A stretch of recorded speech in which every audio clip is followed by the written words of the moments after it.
The drug crisis is tearing Canada apart. Our cities, our small towns, our parks, our playgrounds. Poison, like highly addictive and potent fentanyl, has destroyed families, is wiping out an entire generation of young people, and turning vibrant communities into shadows of what they once were. Kids who thought they were just popping a pill at a party or trying something safe are dropping dead.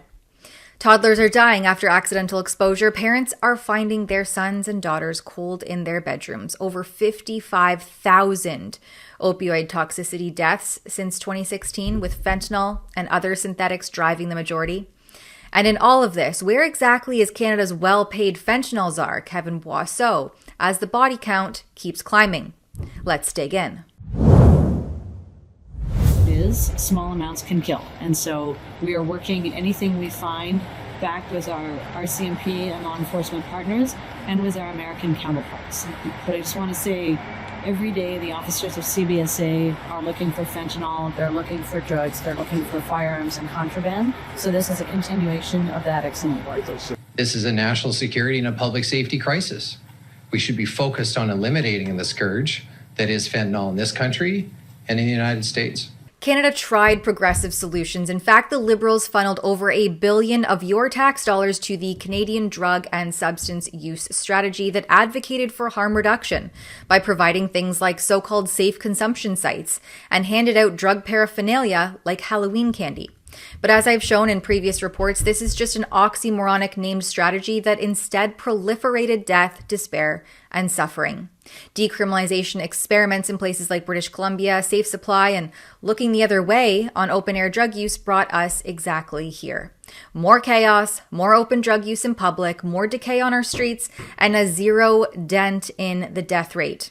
The toxic supply didn't get safer, it got deadlier, and instead diverted deadly pills into the pockets of our youth while crime syndicates laughed.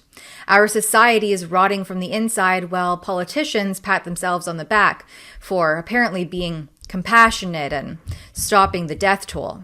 Drugs also arrive in the mail using something called smurfing. Fentanyl traffickers have numerous individuals use drug cash to buy Canadian money orders. They are always under $10,000 to avoid detection. Those money orders are sent to the same people in these Chinese cities: Wuhan, Zhuhai, Guangzhou, Jiangsu, and Shanghai. Once the money is received in China, small packages of fentanyl powder come back to Canada in the mail, and the drugs are dealt out locally. So how exactly do we solve this crisis? Well, I would say secure the borders first and foremost, stop the super labs from producing this poison right here in Canada, disrupt the trafficking routes, and go after cartels and organized crime networks hard. No more half measures. Prioritize real enforcement, treatment that works, and protecting our kids over ideology.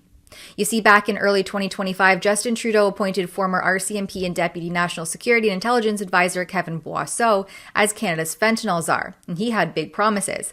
Eliminating the scourge is my primary goal, he said at the time.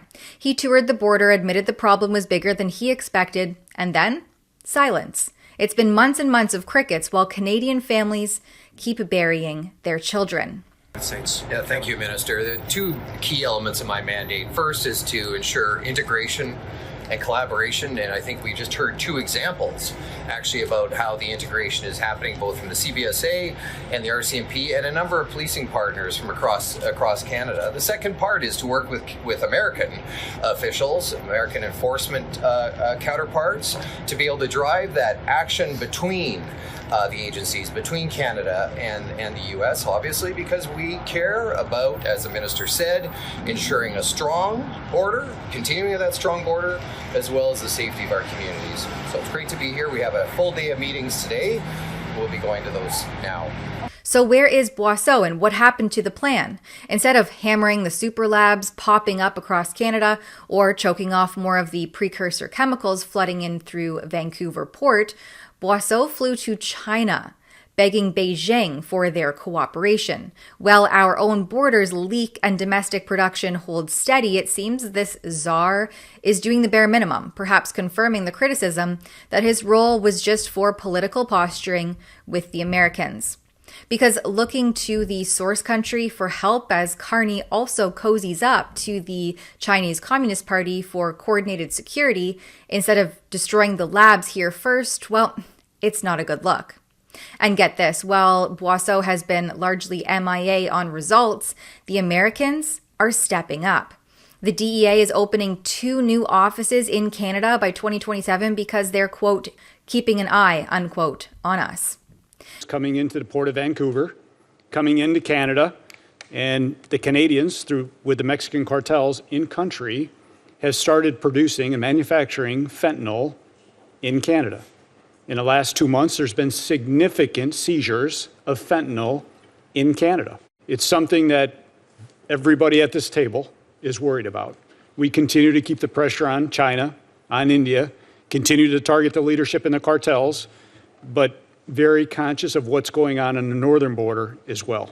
Vancouver is a hotspot for precursors to fentanyl. The U.S. sees the flow from our side of the border, and they refuse to let it kill their people. This is humiliating.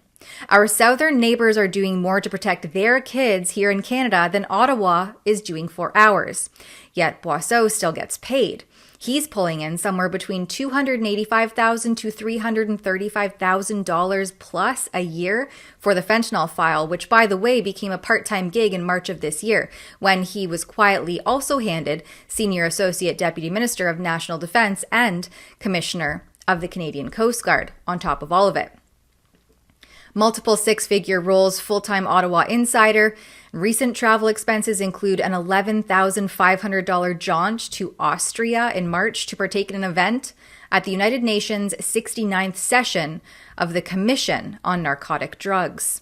He was busy briefing the government heavily in 2025, including an interim report published in June of 2025, and there was some early action, but then it all dried up.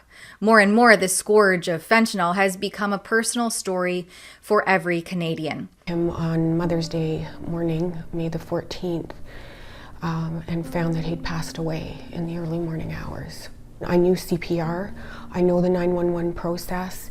I couldn't do anything. I literally fell apart. I rang at the hotel at about 10 o'clock, and it was a man, and he said, "I have your daughter here. She's unconscious. I can't get her to wake up." And I said, "Well, you need to get her to the hospital if you can't get her to wake up." Sometime in the next 45 minutes, she showed up at the hospital, and she had no vital signs. She was already gone at that point. They resuscitated her, but she was gone at that point. Chad and I were pretty close because he was my baby. It's a big loss for me. I know it is for everybody, but I don't know, when it's your baby, it's just, there's just a big hole. And they say after a year it'll get better. It'll never get better. Fentanyl is the fake pills, it's the street drugs, it's in the parks. It's killing our friends and our future alike, the young men and women who should be building families and starting careers. It's accelerating the decay from broken homes to hollowed out communities and overwhelming hospitals, terrified parents and kids who carry Narcan like it's no big deal. Super labs right here on Canadian soil are churning out millions of lethal doses, feeding domestic addiction and cross-border flows, trafficking routes from Asian precursors through our ports into sophisticated labs and out into the streets. Enough is enough. We don't need more fancy titles, junkets to China or Austria, excuses, or more bureaucracy. Instead, Canadians need results. The Americans shouldn't have to set up shop here to do the job that the likes of Kevin Brosseau and Prime Minister Mark Carney should be doing. It's clear that under the Liberals, this crisis isn't going anywhere anytime soon. Canada's Haitian-born health minister, the daughter of former Haitian Prime Minister Marc Michel, refused to answer if injected fentanyl was safe in committee earlier this year, and in fact, even laughed at the question. Well, you've heard this question before. One more time, is injecting fentanyl safe?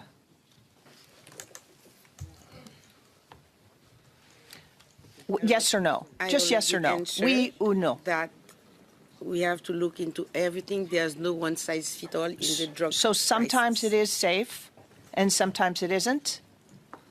Or is injecting fentanyl safe? That's why I was making it easy with a yes or no answer.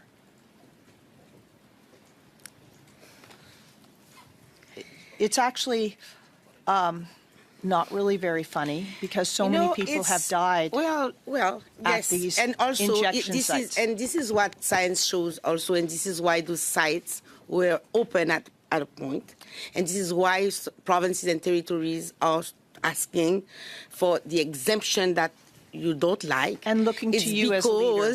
because research shows that it It's safe. saves lives. Oh, it's safe. In Christ, yes. Research It- says injecting fentanyl is safe.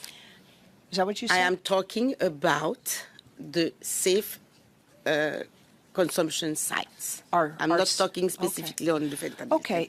There's no space for laughs and nonsense enabling policy anymore. It's time to lead with real urgency. Secure the borders, dismantle the labs, disrupt the routes, and protect our kids, or get out of the way.